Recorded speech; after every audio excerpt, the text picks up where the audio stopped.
Hello, আসসালামু আলাইকুম। সবাইকে রমাদান মোবারক। আজকে চতুর্থ রোজা পার হলো, আলহামদুলিল্লাহ। এই রমজানে ভাজা পোড়া একটু বেশি খাওয়া হয়ে যায়। প্রতিদিনই ভাজা পোড়া করা হয়ে যায়, বাইরে থেকেও নিয়ে আসা হয়। একটু বেশি ভাজা ভাজা পোড়া খেলে অবশ্য অনেক সমস্যা হয়, অ্যাসিডিটির সমস্যা হয় সবারই। আর সারাদিন রোজা রাখার পরে এগুলো খেলে আসলে শরীরের জন্য অনেক ক্ষতিকর।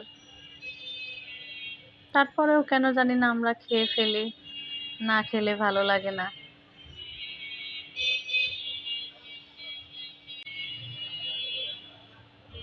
তো আমাদের প্রত্যেকেরই উচিত আসলে ভাজা পোড়া, এই রমজানে ভাজা পোড়া একটু কম খাওয়া। আমরা আসলে বাঙালিরা রমজানে ভাজা পোড়া ছাড়া খেতেই পারি না। আজকের স্পেশাল মেনু হচ্ছে আমার শরবত। আমি অনেক রকমের হেলদি একটা শরবত, এই টিপসটা দেওয়ার জন্য মেনলি আসা, এই ভিডিওটা দেওয়া। আজকে আমার এই জুসগুলো, এটা হচ্ছে পুদিনা পাতা, ধনিয়া পাতা, থানকুনি পাতা, শসা, আদা, আর আরও কী কী ইনগ্রিডিয়েন্টস দেওয়া আছে এগুলো। এটা হচ্ছে ট্যাঙের শরবত, ওটা হচ্ছে বাঙ্গির শরবত,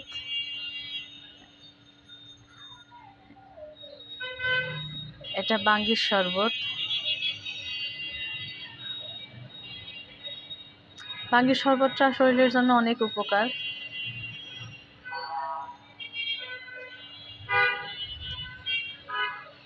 আর এটা পাকা কলা দিয়ে, এটা পাকা কলা দিয়ে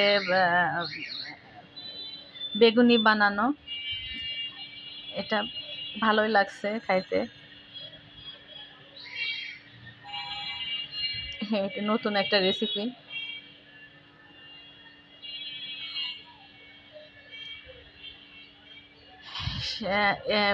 এই শরবতটা কাঠবাদাম, কাজু বাদাম, খেজুর, পাকা কলা, দুধ, একটু তরমুজ,